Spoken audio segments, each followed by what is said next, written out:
السلام عليكم ورحمة الله وبركاته. إن الحمد لله نحمده ونستعينه ونستغفره ونعوذ بالله من شرور أنفسنا ومن سيئات أعمالنا. من يهديه الله فلا مضل له ومن يضلله فلا هادي له، وأشهد أن لا إله إلا الله وحده لا شريك له، وأشهد أن محمدا صلى الله عليه وسلم عبده ورسوله. يا أيها الذين آمنوا اتقوا الله حق تقاته ولا تموتن إلا وأنتم مسلمون. يا أيها الناس اتقوا ربكم الذي خلقكم من نفس واحدة وخلق منها زوجها وبث منهما رجالا كثيرا ونساء، واتقوا الله الذي تساءلون به والأرحام إن الله كان عليكم رقيبا. يا أيها الذين آمنوا اتقوا الله وقولوا قولا سديدا يصلح لكم أعمالكم ويغفر لكم ذنوبكم، ومن يطع الله ورسوله فقد فاز فوزا عظيما. ألا إن أصدق الكلام كلام الله، وخير الهدي هدي محمد صلى الله عليه وسلم، وشر الأمور محدثاتها، وكل محدثة بدعة، وكل بدعة ضلالة، وكل ضلالة في النار. أما بعد، حياكم الله جميعا. On se cours numéro 6 de Ainsi étaient nos pieux prédécesseurs. On va commencer, Inch'Allah Ta'ala, par le premier titre, la crainte de donner des fatwas. La crainte de donner des fatwas. Donc, on va dire, Bismillahirrahmanirrahim, Adi, Afwan. Naam. Donc, Hayyakumullahu Jami'an, dans ce cours numéro 6, en ce mercredi 22 Dhul Hijjah, 1433 de l'Hégire, ce qui correspond au 7 novembre 2012, d'après le calendrier chrétien. Donc, Inch'Allah Ta'ala, on va commencer aujourd'hui par la crainte, on va parler sur la crainte de donner des fatwas. D'après Adi, radiyallahu ta'ala anhu, il a dit, comme cela est bon, deux fois, comme cela est bon. On lui a dit, de quoi s'agit-il? Il répondit, de dire, à propos de ce que tu ignores, Allahu a'lam, Allah est plus savant. Comme cela est bon. On lui demanda de quoi s'agit-il. Il a dit de répondre et de dire à propos d'une chose que tu ignores, Allahu est plus savant, Allahu a'lam. Malik rahimahullah a dit en mentionnant Al-Qasim, il a dit, vivre ignorant est meilleur que de dire sur Allah Ta'ala ce qu'on ignore. Et c'est là une parole lourde de sens. Je répète, vivre ignorant est meilleur que de dire sur Allah subhanahu wa ta'ala ce qu'on ignore. Et c'est là une parole lourde de sens. Malik rahimahullah toujours rapporte, Abdullah ibn Nafi', il a dit Abdullah ibn Nafi' interrogea Ayyub Sikhtiyani, qui ne lui répondit pas. Il lui dit, alors, je pense que tu n'as pas compris sur quoi je t'interroge. Il répondit, si, j'ai bien compris. Il lui a dit, alors pourquoi ne m'as pas tu répondu? Il dit, car je ne sais pas. Je répète, Abdullah ibn Nafi' interrogea Ayyub Sikhtiyani, qui ne lui répondit pas. Il lui dit alors, je pense que tu n'as pas compris sur quoi je t'interroge. Il lui a dit, si, j'ai bien compris. Il lui a dit, alors pourquoi tu ne réponds pas? Il lui a dit, car je ne sais pas. Quand je ne sais pas, je ne réponds pas. Naam. Abdullah ibn Mas'ud radiyallahu ta'ala anhu a dit, celui qui répond à toutes les questions qu'on lui pose est fou. Naam. Celui qui répond à toutes les questions qu'on lui répond est fou. C'est-à-dire, il n'y a qu'un fou qui répond à toutes les questions qu'on lui pose. Zayd ibn al-Habbab rapporte, il a dit, j'ai vu Sufyan al-Thawri être interrogé et répondre, je ne sais pas, au point. Il a dit au point, c'est-à-dire il répétait, je ne sais pas, au point que celui qui voyait Sufyan sans le connaître pouvait penser qu'il ne connaissait rien de la science. Tellement quand on lui posait des questions, il disait je ne sais pas, je ne sais pas. Il a dit, au point aussi quelqu'un ne connaît pas Sufyan Thawri, il va dire qui c'est celui-là? C'est une personne qui n'a pas de science. Abu Mus'ab, rahimahullah, rapporte, j'ai entendu Malik, c'est-à-dire l'imam Malik, rahimahullah, j'ai entendu Malik dire, je n'ai pas donné de fatwa jusqu'à ce que 70 savants ont témoigné que j'en étais digne. Je n'ai pas donné de fatwa jusqu'à ce que 70 savants ont témoigné que j'en étais digne. Non.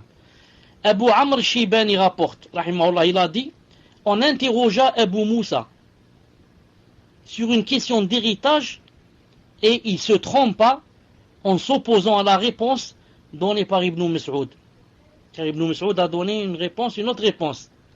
Alors il dit, ne m'interrogez plus sur quoi que ce soit tant que cet éminent savant, Abdullah ibn Mas'ud, est parmi vous. Non.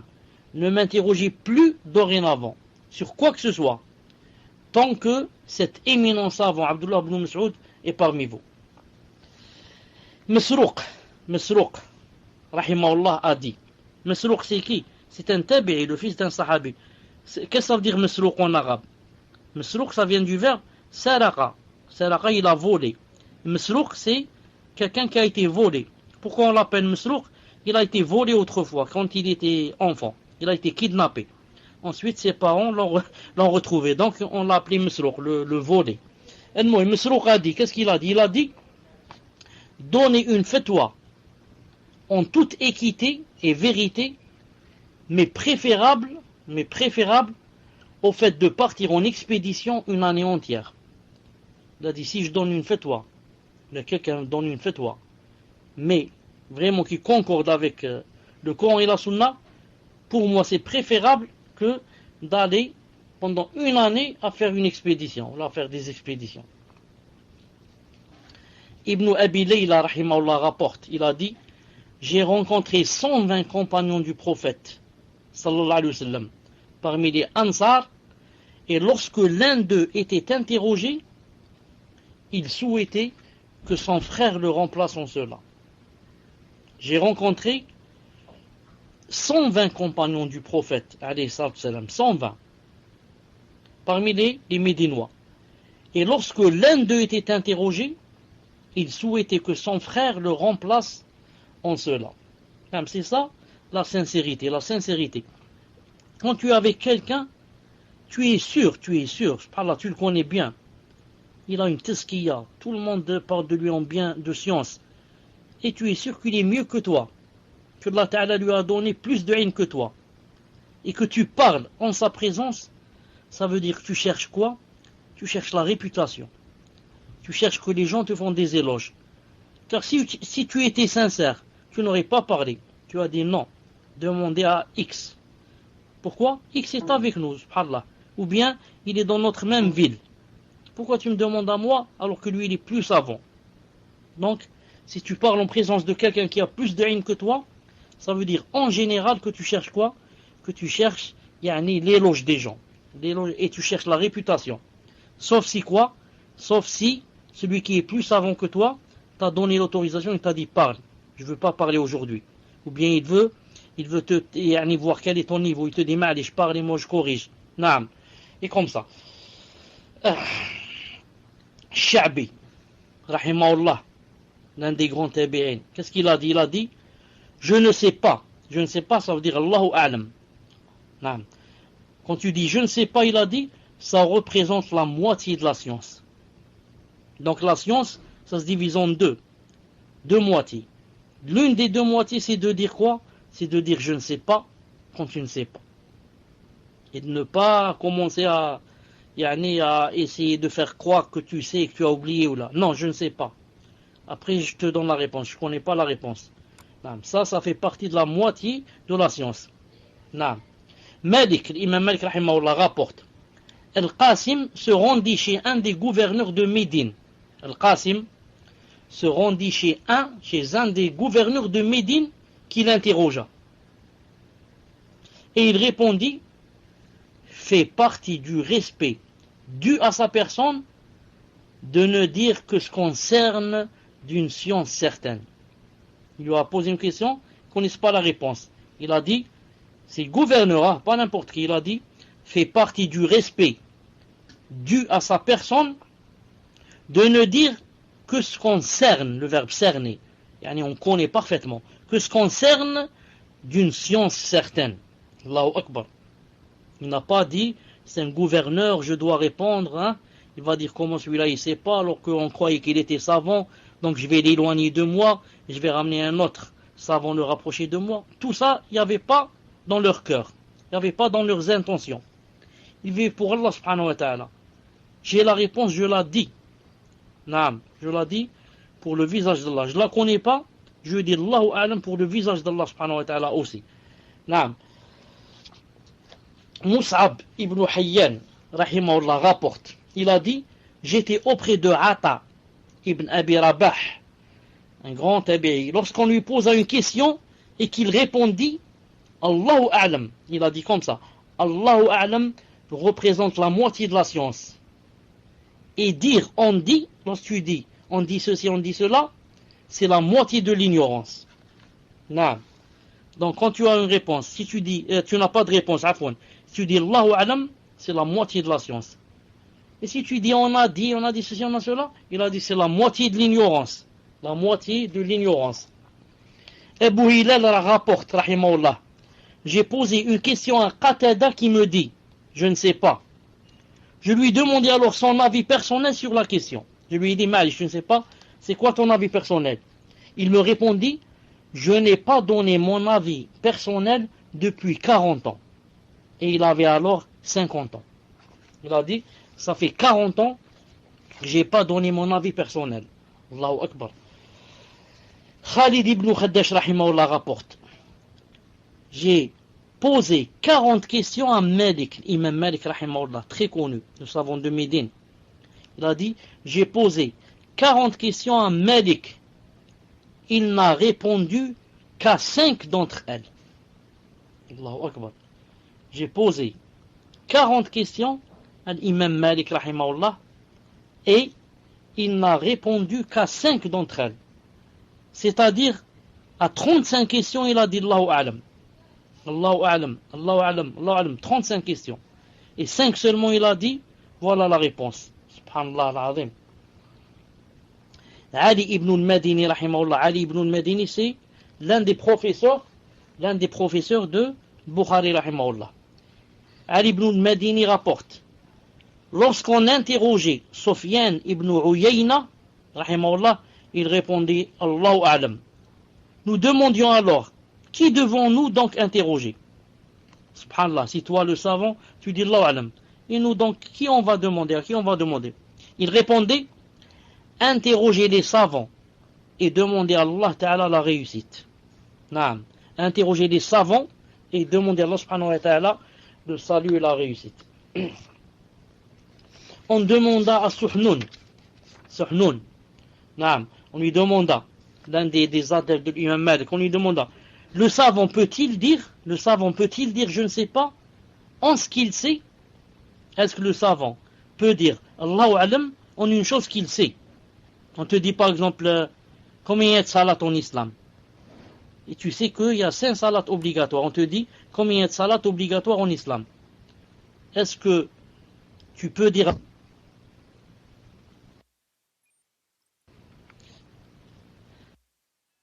Est-ce que vous m'entendez? Là. Donc, on a dit à Suhnun, on lui a dit, le savant peut-il dire je ne sais pas ce qu'il sait? Il répondit, concernant ce qui est établi dans le Coran, non. Mais pour ce qui demande de se prononcer, il en a le droit, car il ne sait pas s'il va voir juste ou bien il va se tromper.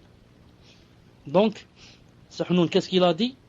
Quand on te pose une question dans le Coran et dans la Sunna, et que tu connais la réponse, tu n'as pas le droit de dire Allahu a'lam. Comprenez? C'est comme si on te demande combien qu'il y a de salat obligatoire. Tu dis Allahu a'lam alors que tu sais qu'il y en a 5. Oui, on te dit, est-ce que la femme, quand elle a le cycle, est-ce qu'elle prie? Tu dis Allahu A'lam, alors que tu sais qu'elle ne doit pas prier. Il a dit là, on ne dit pas Allahu A'lam. Non, on peut dire Allahu A'lam après avoir donné la réponse. Ça ne fait rien. Mais dire Allahu A'lam, je ne connais pas la réponse, alors que tu la connais, non. Mais quand est-ce qu'on dit non ici? Là, il a dit, quand tu ne connais pas la réponse, ou bien quand on te demande de te prononcer et que tu ne connais pas la réponse. On te pose une question, tu ne connais pas sa réponse. Dans la Aqidah, on te dit par exemple, est-ce qu'Allah subhanahu wa ta'ala, par exemple, là, est-ce qu'Allah subhanahu wa ta'ala, est-ce qu'il parle en arabe, par exemple, là, tu ne connais pas la réponse, on te dit, dans ton avis, prononce-toi. Tu dis, à mon avis, il parle en arabe. Vous avez compris? Ça c'est haram. Ça c'est haram. Non, car tu peux dire juste comme tu peux te tromper. Et la plupart du temps, tu vas te tromper, surtout dans la Aqidah. Des champs dans lesquels on ne peut pas faire d'efforts. Et toujours Suhnun, rahimahullah a dit, il a dit, je n'ai vu personne vendre ça dans l'eau pour la vie d'ici-bas d'autrui en dehors de celui qui donne une fatwa.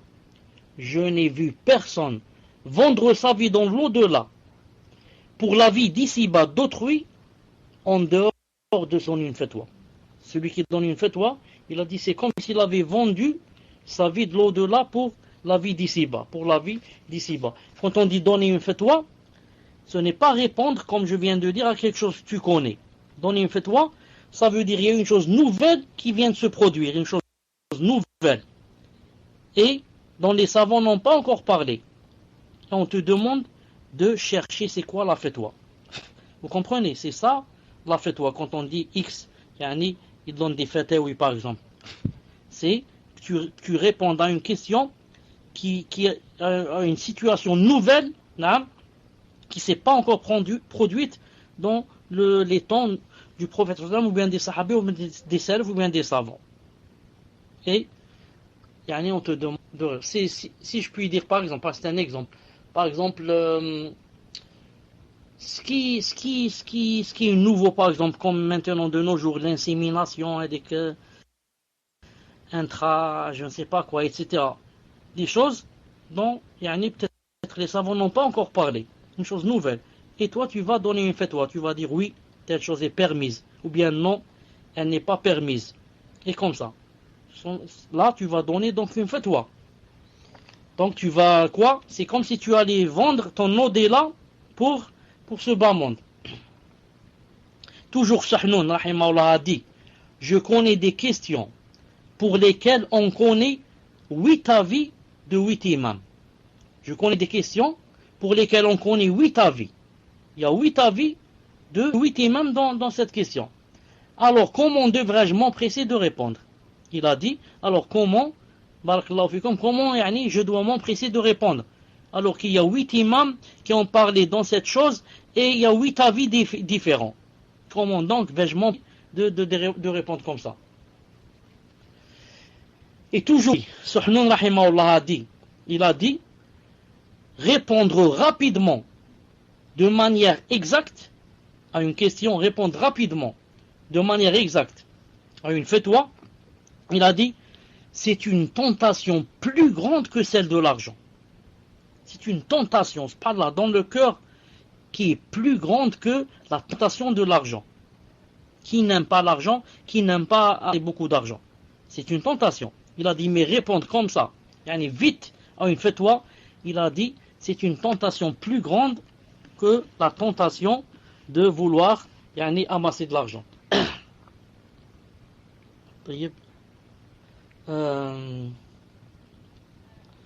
Et Abu Zur'a,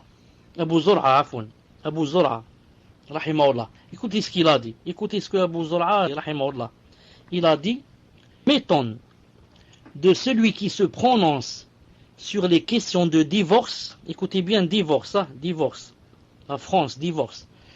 Je m'étonne de celui qui se prononce sur les questions de divorce alors qu'il connaît moins de 100 000 hadiths.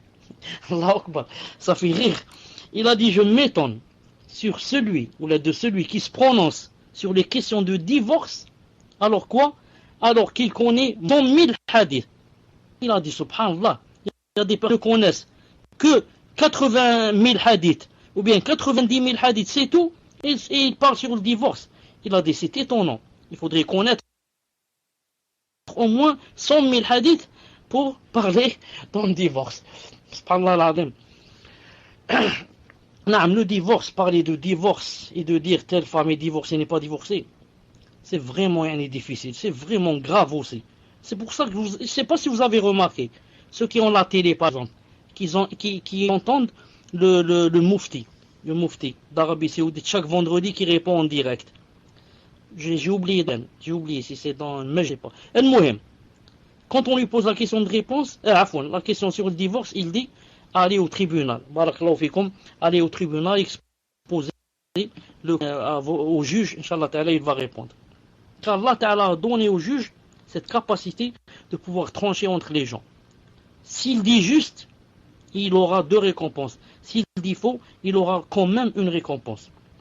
Mais les autres, non. Moi, XY, non. Tu dis juste, naam, tu auras, Inch'Allah, la récompense. Tu dis faux, tu auras des péchés. Tu auras des péchés. Naam. Pourquoi? Qui t'a dit de parler dans des choses pareilles? Imam Ahmed, vous connaissez-vous quelqu'un de plus avant qu'Imam Ahmed dans son temps? Imam Ahmed rahimahullah. Naam. Et dans beaucoup de questions de divorce, il ne parlait pas. Il a dit par exemple, à propos de quelqu'un qui a bu, par exemple, quelqu'un qui a bu, il est maintenant sous. Est-ce qu'il a divorcé sa femme? Est-ce qu'elle est divorcée ou pas? Il ne veut pas se prononcer. Il a dit car en fait, quand tu dis qu'une femme est divorcée, qu'une femme est divorcée de son mari, car son mari a fait tel ou tel, il a divorcé par exemple en étant sous, ou bien en colère, ou bien. Il a dit quand tu dis que c'est divorcé, il a dit tu as fait 2 choses. Disons 2 mots du verbe, le mal. Le premier, tu as interdit cette femme à son mari. Tu as dit elle est divorcée. Voilà, donc son mari, tu lui as interdit de l'approcher. Le deuxième mal, qui est plus grave, tu as permis cette femme à un étranger, Allahu Akbar. En l'interdisant à son mari, tu as dit elle est divorcée. Donc tu l'as permise à un autre. Donc il y a un autre qui va se marier avec elle et qui va l'approcher. Allahu Akbar. Il a dit, mais si je donne pas de réponse, ou bien je dis elle n'est pas divorcée, je n'ai fait qu'un seul mal. Quel est le mal que j'ai fait? Je l'ai permise à son mari, c'est tout. Normalement, elle n'est plus à son mari en disant qu'elle n'est pas divorcée. Je l'ai permise à son mari, je l'ai laissée à son mari. Mais, alhamdoulilah, je l'ai interdite à un étranger. Donc, vous voyez la gravité de parler dans le divorce. Non. Et maintenant, il y a beaucoup de frères et de sœurs aussi, surtout de France. Non. Pour la moindre des choses, il dit moi je veux divorcer. Et elle aussi, elle dit moi je veux divorcer. Pour la moindre des choses. Une petite faute, c'est tout. Elle dit je divorce. Non. Il n'y a pas de patience. Il n'y a pas de patience. Une petite faute, il a un petit mauvais caractère, là, hop, je divorce. Alors que vous avez entendu plusieurs fois le hadith de la femme, de la sahabiya, qui est partie se plaindre au prophète sallam de son mari qui était présent. Elle a dit, mon mari me frappe quand je fais la prière. Mon mari me force à manger quand je jeûne. Et mon mari ne fait pas la prière du matin du subh jusqu'à ce que le soleil se lève. Et le prophète sallam, qu'est-ce qu'il a dit? Il lui a pas dit donc divorce. Mais il a dit à son mari, pourquoi tu fais des choses pareilles? Et l'autre lui a expliqué. Et il n'a pas dit, ah bon, il te dit comme ça. Allez, khlas, divorce. Imaginez que moi, une sœur me téléphone. Allô, salam alaikum salam. Moi ou un autre, un jahil comme moi. Allô, salam alaikum salam. Ya cheikh, en fait, mon mari, c'est ainsi, subhanallah al-azim. Quand je commence à prier, il me frappe. Comment? Répète, j'ai pas bien entendu. Qu'est-ce qu'il fait ton mari? Quand je prie, il me frappe. Allahu Akbar. Moi, je me dis, c'est qui ce mari-là? C'est peut-être un kafir, c'est un bouddhiste celui-là, sur moi, il n'aime pas la salade. Non, ya cher, il prie, lui aussi c'est un musulman, il va à la mosquée, subhanallah l'azim, il te frappe pas quand tu pries. Attendez, j'ai pas terminé. Tfadli. Et quand je jeûne, ya cher, quand je jeûne, il me force, il n'y a pas de jeûne. Ah, j'ai besoin de toi. Allez, j'ai besoin de toi. Faut pas jeûner. Allahu Akbar. Celui-là, c'est un tarout, celui-là. C'est un shaitan, celui-là. Hein? C'est comme ça que peut-être tout le monde va penser. Donc, parler de divorce, c'est vraiment difficile. C'est pour ça que la meilleure des choses, c'est que d'aller vers le tribunal musulman. Là, ou de voir avec l'imam qui t'a marié. C'est lui qui t'a marié, l'imam. Donc, prends le tuteur et allez chez l'imam qui vous a marié. Lui, peut-être, il va vous faire une solution pour vous séparer, bi'idhnillah, pour vous séparer. Non. Et la meilleure des choses, bien sûr, serait d'écrire à un savant, d'écrire à quelqu'un qui va en Arabie Saoudite.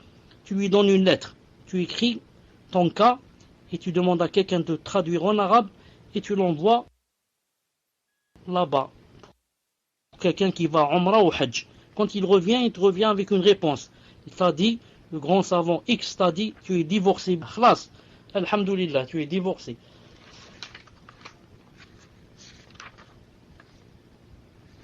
Uqba rahimahullah rapporte. Il a dit, j'ai accompagné Ibn Omar, le grand sahabi, le fils de Omar ibn Khattab. Je l'ai accompagné 34 mois.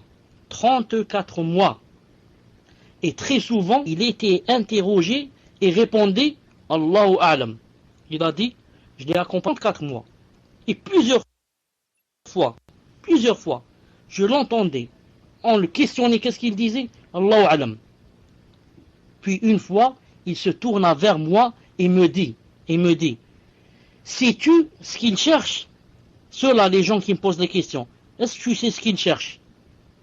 Non, très bien sûr, il a dit non, je ne sais pas. Il lui a dit, ils veulent que notre dos, voilà la réponse, ils veulent que notre dos leur serve de pont vers l'enfer. Non, ils veulent que notre dos leur serve de pont vers l'enfer. Donc celui-là, il veut que je lui donne mon dos pour qu'il lui serve d'aller vers l'enfer. Non, moi, je ne réponds pas aux gens pour que j'en sois pas la cause, ce qu'il voulait dire, Inch'Allah Ta'ala. Maintenant, tout ça, c'était la crainte des fatwas. Maintenant, on va passer, Inch'Allah Ta'ala, à autre chose qui s'appelle la méditation du Coran, bi'idhnillahi ta'ala. La méditation du Coran, bi'idhnillahi ta'ala. Nafi' rahimahullah rapporte.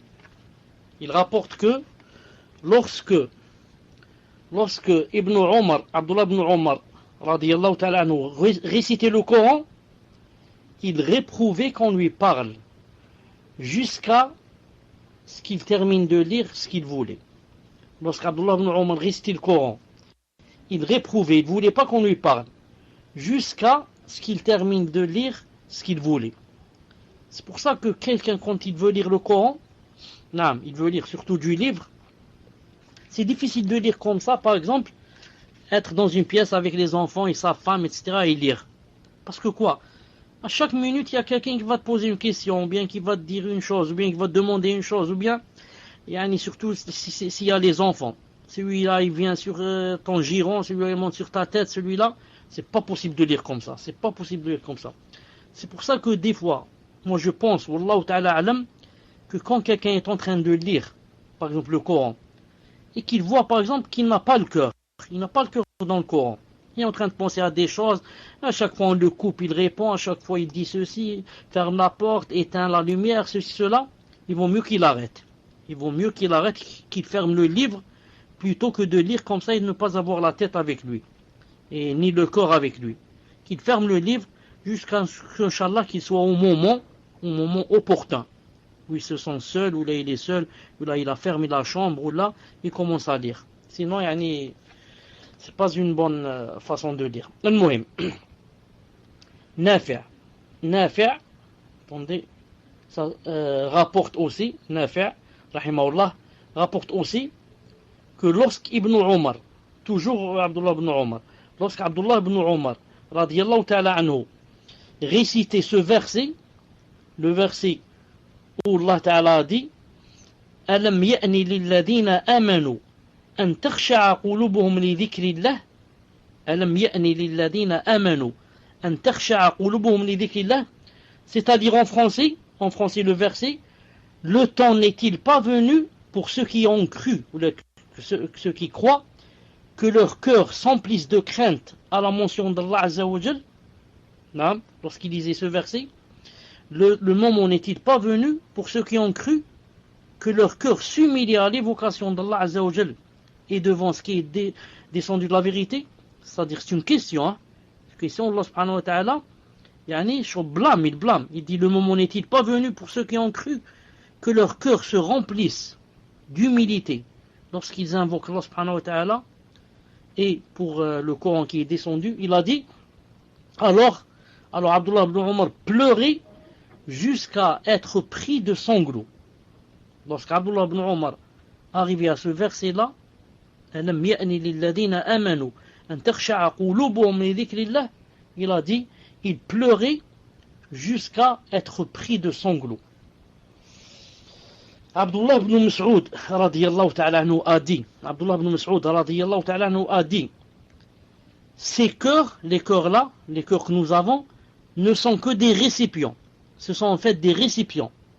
Alors, remplissez-les donc de Coran et de rien d'autre.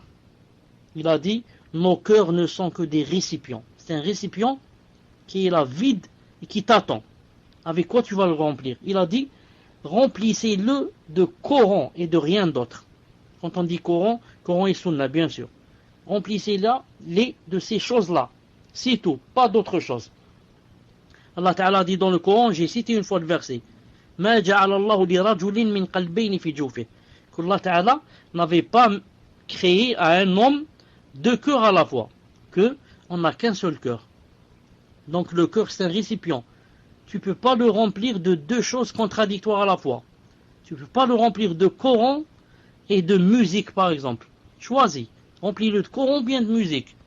Tu ne peux pas le remplir de Coran et de politique.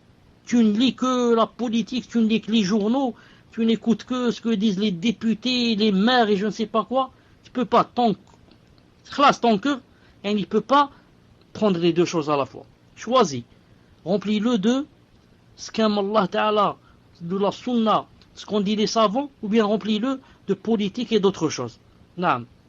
Il faudrait que tu choisisses à ton cœur qui est un récipient. De quoi le remplir? Comme disent les savants, subhanallah al-azim, ils disent que regardez les personnes qui ont vécu avec Allah, qui ont vécu pour lui, qui ont vécu pour la science, qui ont vécu pour l'apprentissage du Coran, de la Sunna. Non, pour eux à la fin, quand ils sont dans l'agonie, etc., c'est facile pour eux de dire Shahadun la ilaha illallah, ou bien de dire la ilaha illallah Muhammad Rasulullah, ou bien de lire le Coran avant de mourir. C'est facile. Les autres, à la dernière minute, non, même tu lui dis, mon père, dis la ilaha illallah, il ne peut pas dire facilement. Il ne peut pas dire, comme a dit quelqu'un. On lui disait, dis la ilaha illallah. Il dit, n'oubliez pas que j'ai laissé 7 camions, hein. C'est pas 6. Attention, on va vous tromper après, hein. J'ai laissé 7 camions, pas 6. Attention, hein, le 7e il est chez Y. Et dis la ilaha illallah. Dis la ilaha, tu vas mourir. Tu es dans l'agonie. N'oubliez pas que telle et telle chose aussi, il faut aller chez X. N'oubliez pas que j'ai laissé chez X 100 €. Hein, allez me les ramener.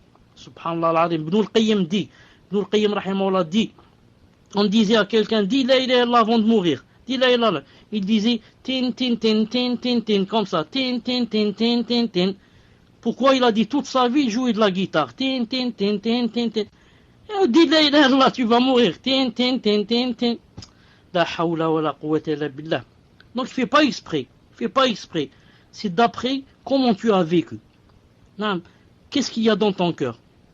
C'est comme la marmite. La marmite, elle bout, du verbe bouillir. Elle bout de ce qu'il y a à l'intérieur.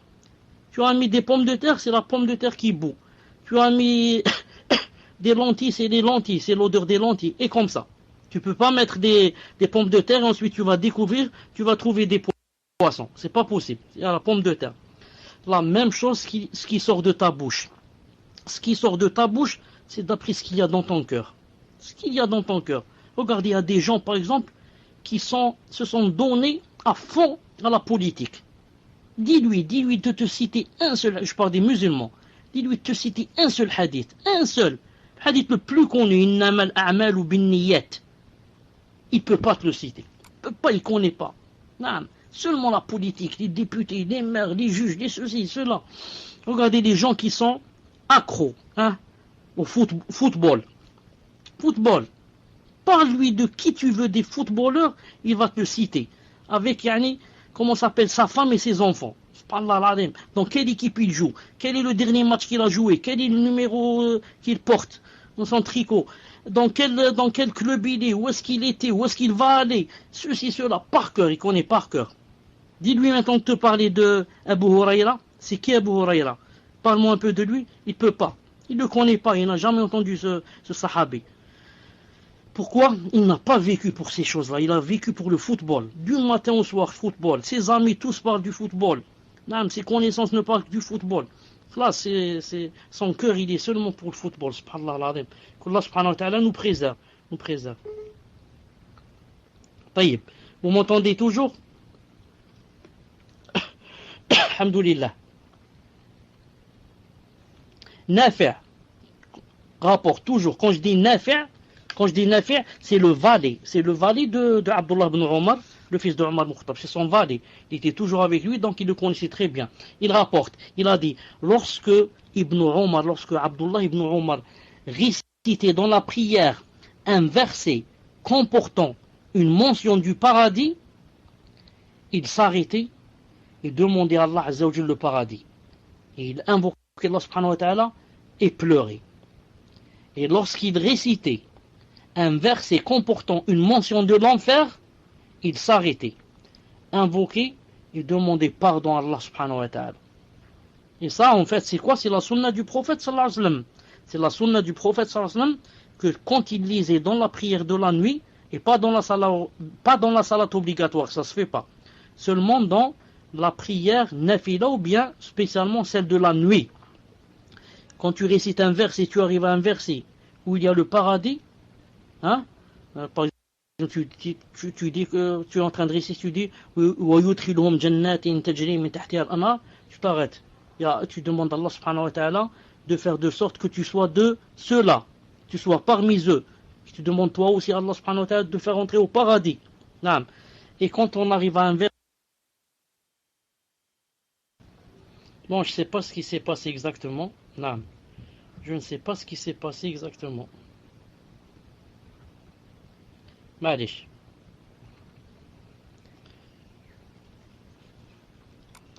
Est-ce que vous avez entendu Abdullah ibn Omar qui accomplissait la prière et lorsqu'il parvint à ce verset, vous n'atteindriez la vraie piété que si vous faites largesse de ce que vous chérissez. Il a dit, il a affranchi alors une servante qu'il voulait épouser alors qu'il était encore dans la salate. Il a affranchi une servante qu'il voulait épouser alors qu'il était encore dans la salate. Dans la salate, il a mis déjà la niya de l'affranchir. Affranchir qui? Une servante. Quelle servante? Qu'il allait épouser. Ça veut dire qu'il lui plaisait, etc. Donc, c'était une chose chère pour lui. Et il l'a quoi? Il l'a affranchi bi'idna subhanahu wa ta'ala. Car le verset, qu'est-ce qu'il a dit? Il a dit que vous n'atteindriez jamais la vraie piété que lorsque vous faites aumône d'une chose que vous chérissez. Lorsque quelqu'un veut atteindre la piété, il doit quoi? Il doit donner de quoi? De ce qu'il chérit. Des choses qui sont chères de lui et non pas donner des choses qu'il allait jeter.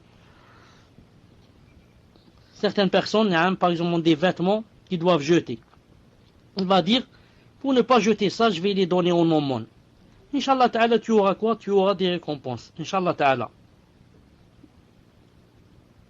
Mais, est-ce que vous m'entendez là? Est-ce que vous m'entendez? Il y a des problèmes dans le paltok. Il y a des problèmes. Est-ce que vous m'entendez? Alhamdulillah. Mais si vraiment tu veux atteindre la piété et avoir le statut de pieux, il faudrait que tu donnes des choses que quoi? Qui sont chères pour toi. Et alhamdulillah, Allah Ta'ala n'a pas dit donne la chose chère et donne là il reste, prive-toi de la chose chère. Non, il a dit tu donnes d'elle tu donnes un peu d'aide. Comprenez? Tu as 2 choses, tu en donnes une. Tu as 5, 6, tu en donnes une. C'est pas tu la donnes elle-même et tu restes comme ça. Mais si tu peux la donner, quand, même si elle est chère pour toi, la donner et t'en priver, alhamdoulilah, ça c'est un très haut statut. Mais ma'alish, Allah Ta'ala te dit seulement de donner de la chose que tu aimes. La chose que tu voudrais pour toi, essaie de la partager si tu peux. Essaie de la partager si tu peux. Non. Il y a des gens par exemple, tu as des invités. Quelqu'un vient chez toi. Et tu avais auparavant acheté quoi? Tu avais acheté par exemple, disons un poulet. Tu as dit je vais le farcir ou je vais je ne sais quoi. Maintenant les invités sont venus. Et tu l'as même préparé, etc. Tu as les mêmes commencé à manger. Et voilà qu'ils sont rentrés, les invités. Ils sont venus au moment du dîner. Ça se fait pas, mais ils sont arrivés maintenant. Est-ce que tu es prêt à leur donner ce poulet pour qu'ils le mangent? Ou bien tu vas le laisser pour toi et tes enfants et leur faire cuire vite, un peu de quoi? Un peu de maraconé. Comment ça, macaroni, afon. Tu vas dire, attends, c'est facile, donc un peu d'eau, je jette du macaroni et dans un quart d'heure, il va être prêt. Ou est-ce que tu vas leur donner le poulet que tu avais farci spécialement pour toi et tes enfants? Donc, Allah Ta'ala dit, tu n'atteindras pas la piété jusqu'à ce que tu donnes de la chose qui est chère pour toi. La chose qui est chère pour toi. Naam.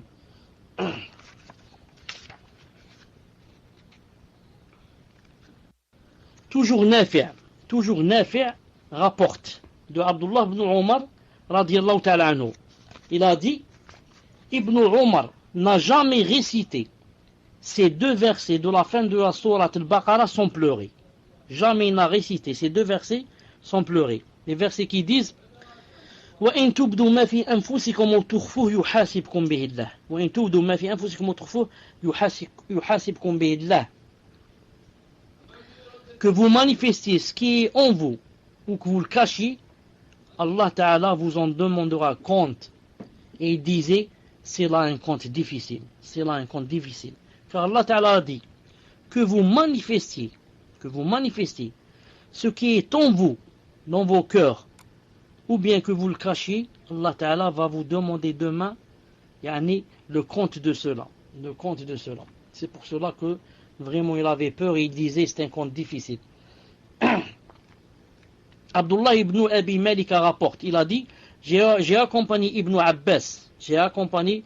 Abbas radiyallahu ta'ala anhu de la Mecque à Médine. Et lorsqu'il s'arrêtait, il priait la moitié de la nuit. Alors Ayoub lui demanda comment était sa récitation. Il disait comment il récitait. Il répondit, il récita وَجَاءَتْ سَكْرَةُ الْمَوْتِ بِالْحَقِّ ذَلِكَ مَا كُنْتَ مِنْهُ تَحِيدٌ. Il récita ce verset qui dit l'agonie de la mort viendra en toute vérité. On lui dira donc voilà ce dont tu t'écartais. Il disait, il récitait doucement et poussait de longs sanglots.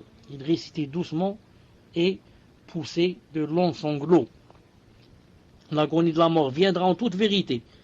On lui dira voilà ce dont tu t'écartais. Voilà la chose dans laquelle tu ne voulais pas, à laquelle tu ne voulais pas penser. La chose pour laquelle tu n'as pas travaillé. La mort. La chose pour laquelle tu étais distrait. Tu passais ton temps à plaisanter, à jouer, à rire, à te faire oublier. En fait, pourquoi les gens qui sont loin du vrai chemin, pourquoi ils passent leur temps à plaisanter, jouer et à boire et à se droguer, etc. Justement, ils veulent oublier. Vous avez compris? Ils ne peuvent pas admettre qu'il y a la mort et que cette mort, il faut se préparer. Il faut travailler pour demain, travailler pour récolter. Alors il dit, moi je voudrais oublier. Pour oublier, c'est pas possible. Tu ne peux pas oublier une chose qui va venir indubitablement. Donc, le seul moyen, c'est de quoi? C'est de perdre la raison. Je vais me saouler en chantant, en riant, en plaisantant, en dansant, en ceci, en cela, en buvant, jusqu'à ce que j'oublie. Mais c'est pas possible que tu t'oublies. Demain, quand tu vas te réveiller, la chose viendra de nouveau. entre tes yeux. Donc tu seras obligé quoi? Yani de refaire la même chose pour oublier comme ça. C'est pour ça que tu trouves la personne tout le temps sous. Tout le temps sous. Naam. Soit qu'elle est sous yani en buvant, ou bien sous yani dans les tentations. C'est juste pour oublier. Alors Allah Ta'ala dit, l'agonie viendra en toute vérité. On te dira, voilà ce dont tu t'écartais. Voilà ce dont tu voulais yani, oublier et t'écarter. Mais elle est venue en toute vérité. Ce jour-là, celui qui était croyant et qui a fait des efforts, qui a adoré Allah, dira Alhamdulillah, Alhamdulillah, Ya Allah, c'est toi qui m'as aidé, Ya Allah, c'est toi qui m'as aidé, Alhamdulillah, Alhamdulillah, j'ai fait mon possible d'adorer Allah subhanahu wa ta'ala ce que j'ai pu. J'ai fait mon possible pour m'éloigner des grands péchés. Je ne dis pas des petits péchés, je parle des grands. Pour m'éloigner des grands péchés au maximum. Ya Allah, c'est vous qui m'avez aidé, Alhamdulillah, Alhamdulillah. Et celui qui suivait ses tentations, ses passions, il va dire, c'est trop tard. Qui maintenant peut m'aider? Est-ce qu'il y a quelqu'un? Il n'y aura personne. Naam, c'est pas la peine. À qui téléphoner? Personne ne pourra t'aider. Là, c'est trop tard. Trop tard maintenant. Ah, il commence. Ah, si je savais. Ah, si Allah Ta'ala va me rallonger un peu de ma vie. Ah, si seulement 2 ou 3 jours. Ya Allah. Donnez-moi seulement 2 ou 3 jours pour me rattraper. Ya Allah. 1 heure. Ya Allah. Allongez-moi dans ma vie 1 heure. Juste pour faire les ablutions et de commencer à prier. Prier pendant toute cette heure. Et donnez-moi juste le temps de donner l'argent que j'ai dans la banque. Je vais le donner tout. Sabidlah. Il y a une mosquée là dans mon quartier. Elle n'est pas construite encore. C'est moi qui vais la construire. Ya Allah, donnez-moi seulement 1 heure. 1 heure de temps. C'est trop tard. C'est trop tard. Non, tu t'es pas préparé. Tu savais que tu allais arriver coûte que coûte à ce moment-là. Ce moment décisif. Tu vas aller de cette vie vers l'au-delà. Je t'ai donné 50 ou 60 ans dans ta vie. 50 ou 60 ans. Tu n'as pas voulu. À chaque fois, je te donnais quoi? Je te donnais des leçons. Pour que tu te rattrapes, pour que tu te réveilles. Des maladies, des tremblements de terre, on s'appelle ça, qu'il y a dernièrement aux États-Unis, avec Cassandre, ou là, comment il s'appelle? Comment ça s'appelle? Les orages, les ceux-ci, les ceux-là. Les cyclones, les tsunamis, jamais vous vous réveillez, jamais. Allah Ta'ala dit dans le Coran, أَوَلَا يَرَوْنَ أَنَّهُمْ يُفْتَنُونَ فِي كُلِّ عَامٍ مَرَّةً أَوْ مَرَّتَيْنِ ثُمَّ لَا يَتُوبُونَ لَهُمْ يَذَّكَّرُونَ. Un verset très clair. Ne voit-il pas, dommage, j'ai pas de verset devant moi en français, ne voit-il pas que 2 fois par an, 1 fois ou 2 fois par an, je leur donne des choses, je leur donne des fitnas, des problèmes, des mashakil, des cyclones pour qu'ils se réveillent. Non, il a dit, mais ni ils se réveillent, ni ils font la tauba, ni rien. Non, ils ont le cœur scellé, Alhamdulillah, alladhi hadana li hada. Alhamdulillah, alladhi hadana li hada, wa ma kunna linahtadiya lawla an hadana Allah. طيب, Abdullah ibn Urwa ibn Zubayr rapporte, il a dit, j'ai demandé à ma grand-mère Asma, vous connaissez Asma, la sœur de Aïcha, la sœur seulement de père, j'ai demandé à ma grand-mère Asma, comment étaient les compagnons du prophète sallallahu alayhi wa sallam lorsqu'ils entendaient le Coran. Elle a dit, leurs yeux pleuraient et leur peau frissonnait, comme Allah Ta'ala les a décrits. Comme ça elle a dit, leurs yeux pleuraient et leur peau frissonnait, comme Allah subhanahu wa ta'ala les a décrits. Sha'bi rahimahullah a dit, lorsque tu récites le Coran, fais-le comprendre à ton cœur et fais-le entendre à tes oreilles. Lorsque tu récites le Coran, tu dois faire 2 choses. Premièrement, tu le fais entendre à tes oreilles. D'accord, ça c'est sûr. Mais la deuxième, fais-le comprendre à ton cœur. Médite ce que tu es en train de lire. Tu n'es pas un perroquet. Tu récites n'importe quoi, tu dis n'importe quoi, c'est pas ce que tu récites. Tu ne récites pas pour réciter. Tu récites d'abord pour méditer, pour que tu comprennes que t'as dit Allah subhanahu wa ta'ala. Qu'est-ce qu'il est en train de te demander? Car à chaque fois que tu lis un verset où c'est dit, où ça commence par ô vous les croyants, ça veut dire attends-toi à une des 2 choses. Ou bien il va t'ordonner une chose, ou bien il va t'interdire une chose. Donc si tu l'ordonnes, médite pour commencer à faire cette chose. Mais s'il t'interdit, donc, prépare-toi à t'éloigner de cette chose. Non, c'est pas tu lis pour lire seulement. C'est pour ça que Muhammad ibn Abi Sammah, rahimahullah, il a dit, combien de ceux qui mentionnent Allah oublient en réalité Allah Ta'ala. Et combien de ceux qui font craindre Allah se jettent dans les interdits d'Allah. Et combien de ceux qui appellent Allah fuient en réalité d'Allah. Et combien de ceux qui récitent le livre d'Allah sont en réalité dépourvus des versets d'Allah. Hafs ibn Omar al-Juhfi rapporte, il a dit Daoud al-Ta'i, rahimahullah, fut souffrant plusieurs jours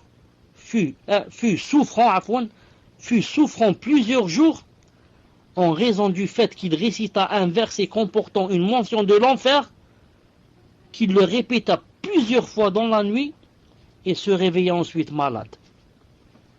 Daoud al-Ta'i fut souffrant plusieurs jours. Pourquoi? En raison du fait qu'il récita un verset comportant une mention de l'enfer, qu'il le répéta plusieurs fois dans la nuit et se réveilla ensuite malade. Fadl al-Ruqashi rahimahullah a dit les gens ne se sont pas délectés, c'est-à-dire trouver un grand plaisir d'une chose meilleure, et leurs cœurs n'ont pas volé aussi haut que par l'écoute d'une belle voix récitant le Coran. Ce qu'il a dit, tout cœur qui n'aime pas une belle voix récitant le Coran est un cœur mort. Tout cœur qui n'aime pas une belle voix qui récite le Coran, c'est un cœur mort, a'udhu billah. C'est pour ça que le Hassan rahimahullah a dit, cherchez la douceur en trois choses. La douceur du cœur, la douceur de la foi. Cherchez-la en trois choses. La prière, le Coran et la mention d'Allah, dhikr Allah. Si vous la trouvez, alors persévérez et recevez une bonne annonce. Recevez la bonne annonce, Inch'Allah. Et si vous ne trouvez pas la douceur dans ces trois choses, ou l'une de ces trois, sachez que votre porte est fermée. Sachez que la porte qu'il y a entre vous et Allah subhanahu wa ta'ala est fermée, elle est scellée. Si vous ne trouvez pas la douceur quand vous priez, ou bien quand vous lisez le Coran, ou bien quand vous mentionnez Allah subhanahu wa ta'ala, dhikr Allah. Naam. Subhanallah al-Azim. C'est pour ça que le prophète sallam, qu'est-ce qu'il a dit? Il a dit, la meilleure chose que je puisse voir de mes yeux, la délectation des yeux, m'a été mise, alhamdoulilah, dans la salat. À chaque fois qu'il avait un problème, il rentrait dans la salat.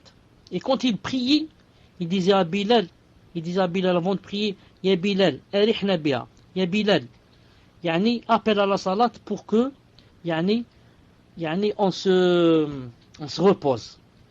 Il disait, repose-nous en faisant la salat.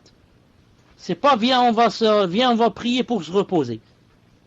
Nous de nos jours, qu'est-ce qu'on dit? Aïe, viens on va prier, on va bâcler la salat, vite, c'est comme un poids sur nos épaules, et on va, Inch'Allah Ta'ala, on va se reposer, discuter, boire un thé. C'était le contraire au temps du prophète sallam. Ya Bilal, on est fatigué, je suis très fatigué. Appelle à la prière pour que je commence à prier pour me reposer. Me reposer dans la salat, à l'intérieur de la salat, pas quand je termine. Dans la salat, il trouvait un grand plaisir, une délectation. Il n'y a pas comme la salat pour quelqu'un qui connaît ce qu'est la vérité de la salat. Quelqu'un qui sait ce qu'est la salat, s'il pouvait, il donnerait des millions pour prier. Non. Quelqu'un qui connaît la valeur de la salat, il est pressé. C'est quand arrive la salat, il est pressé. Il fait dhuhr et il dit, Ya Allah, quand est-ce que c'est la salat al-asr? C'est comme s'il était sur de la braise, sur du feu, il attend. C'est quand qu'on est loin de moi cette braise. C'est quand que vient l'eau pour éteindre cette braise. L'eau, c'est la salat. La salat. C'est pour ça que le prophète sallam a dit dans un hadith authentique, il a dit tahtarikun. Vous brûlez. Ensuite vient salat al-subh. Ensuite vous brûlez. Ensuite vient salat al-dhuhr qui va éteindre le feu. Vous brûlez. Ensuite vient l'Asr. Et comme ça, il a dit pour les 5 salats. Hadith authentique. Naam. Malik ibn Dinar, rahimahullah, il a dit, celui qui ne préfère pas la parole d'Allah au discours des gens, cette personne aura été dotée de peu de science. Et son cœur aura été aveuglé. Et il a perdu son existence. Celui-là, il ne vit pas al-iyadu billah. Qui? Celui qui préfère la parole, celui qui ne préfère pas la parole d'Allah au discours des gens. Celui-là, il aura été doté de peu de science, il n'a pas de science. Et il a un cœur aveuglé. Il a perdu son existence. Il y a des gens qui préfèrent la parole des gens que la parole d'Allah. Tu lui dis, viens, on va faire une halqa, ou là on va parler un peu de science, des sahaba, de fiqh, il n'est pas intéressé. Par contre, par moi, viens, on va parler de politique. Viens, on va parler de football. Viens, on va parler de femmes. Viens, on va parler de boissons. Viens, on va parler de tentation, de plaisir, de danse, de musique. Ça lui plaît. Celui-là, il a, a'udhu billah, un cœur aveuglé. Il est aveugle. Celui-là, il a perdu son existence. Il vit comme un animal. Il vit une vie d'animaux. A'udhu billah. Abu Hammam rapporte, il a dit, je demandais à Isa ibn Daoud, qu'est-ce que tu désires le plus en ce bas monde? Il pleura et a dit, j'aimerais que ma poitrine s'ouvre et que je puisse voir mon cœur et ce qu'a produit le Coran. Il a dit, et lorsqu'il récitait le Coran, il sanglotait au point que je dise, son âme va sortir maintenant. Son âme va sortir maintenant. Abdullah ibn Wahb, rahimahullah, rapporte, il a dit, j'ai entendu Muhammad ibn Ka'b al-Quradi dire, réciter la nuit le Coran jusqu'au matin. Réciter la nuit jusqu'au matin. Les deux sourates, Al-Zalzala, إذا زلزلت الأرض زلزالها وأخرجت الأرض أثقالها إلى suite. القارعة ما القارعة وما أدراك ما القارعة, il a dit, et rien d'autre, hein? Seulement Zalzala et القارعة, il a dit, en les répétant et en les méditant, mais préférable au fait de réciter sans prêter d'attention. Je préfère seulement ces 2 rak'at, si je pouvais réciter Zalzala et Al-Qari'a en méditant ce qu'il y a dans ces 2 sourates, plutôt que de lire par exemple tout le Coran sans prêter attention. Seulement lire, sans savoir ce que je suis en train de lire. À quoi ça sert? Je préfère lire 2 sourates ou une sourate et méditer. C'est pour ça que le prophète, sallallahu alayhi wa sallam, des fois, la prière de la nuit, il s'arrêtait dans un seul verset. Il le répétait. 10, 20, 30, 45 le même verset.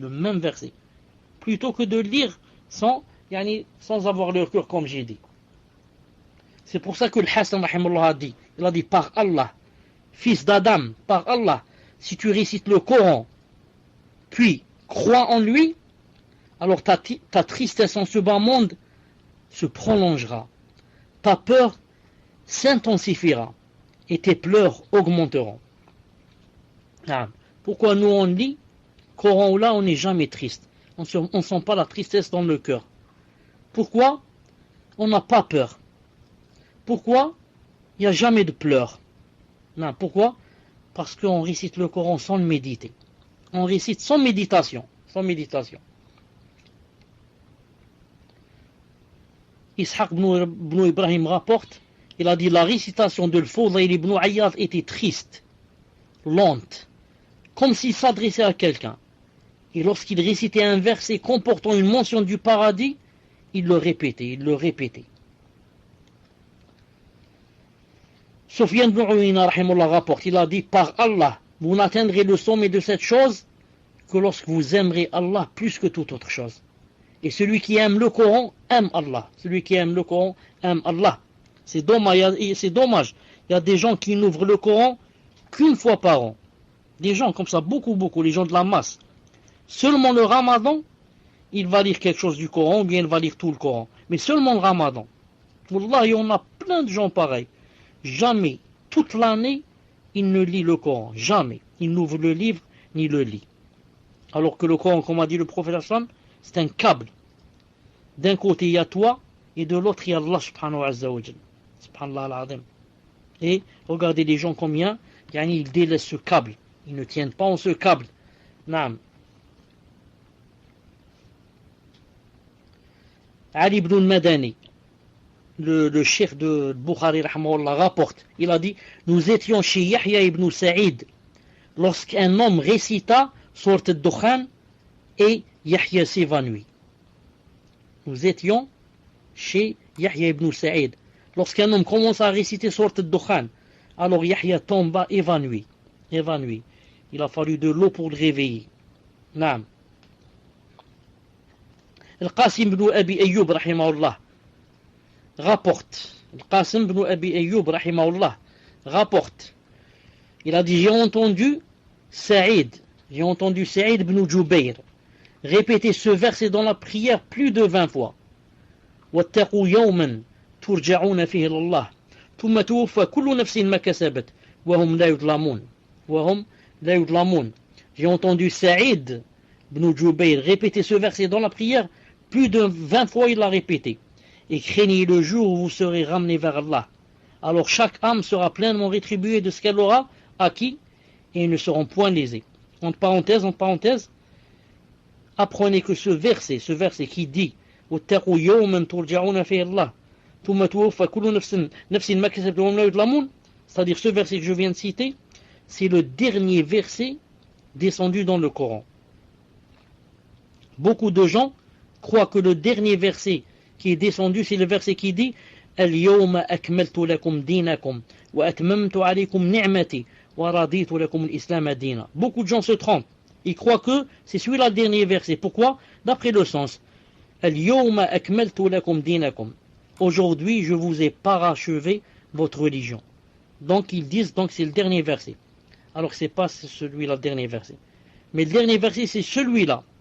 Car le premier que j'ai cité, je vous ai parachevé votre religion, le prophète aslam a vécu, après ce verset, il a vécu trois autres mois. Alors que quand ce verset est descendu, et craignez le jour où vous serez ramenés vers Allah, il n'a pas vécu longtemps, il est mort après ce verset. Quant à la dernière sourate qui est descendue, bien sûr, la dernière sourate c'est إِذَا جَاءَ نَصْرُ اللَّهِ وَالْفَتْحُ وَرَأَيْتَ النَّاسَ يَدْخُلُونَ فِي دِينِ اللَّهِ أَفْوَاجًا فَسَبِّحْ. Vous connaissez le verset, c'est le dernier Coran qui est, la dernière sourate qui est descendue. Sourate, j'ai dit l'As, sourate, إِذَا جَاءَ نَصْرُ اللَّهِ وَالْفَتْحُ. Naam, la dernière sourate. Et le dernier verset c'est celui-là. طيب.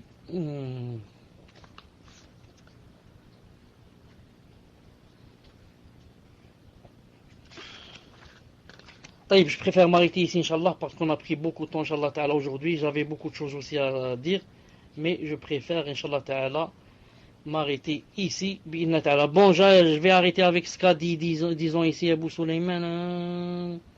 Il a dit, Abu Sulayman Darani rapporte, il a dit, Ali ibn al-Fudayl ne pouvait réciter Sourate al-Qari'a.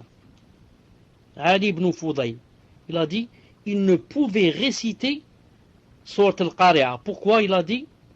Et on ne pouvait la lui lire. Tellement, quand il la lisait, il pleurait en sanglots et il tombait évanoui. Il a dit jamais il ne pouvait la lire, ni on pouvait la lui lire. Et Moussa ibn Aouya rapporte, il a dit, le calife Haroun Rachid, vous connaissez tous, il a dit, il dirigea la prière de l'aube à la mosquée sacrée. Et il récita les sourates Ar-Rahman et Al-Waqi'a. Il a dit, je souhaitais qu'il ne cesse de réciter, tant sa récitation était belle. Puis je me suis rendu auprès de Al-Fudayl, et je l'ai entendu dire, pauvre Haroun, il récite Ar-Rahman et Al-Waqi'a, sans savoir ce qu'elle comporte comme signification. Pauvre Haroun, il lit Sourate Ar-Rahman et Sourate Al-Waqi'a, Masha'Allah, mais dommage, il ne sait pas ce qu'elle comporte comme signification. Voilà, Inch'Allah Ta'ala, pour aujourd'hui. Subhanakallahumma bihamdik, shahadu la ilaha illa ant, astaghfiruka wa atubu ilayk. J'aurais aimé parler de l'importance accordée à la prière, mais on laisse ça, Inch'Allah Ta'ala, pour le prochain mercredi, bi'idnillahi ta'ala.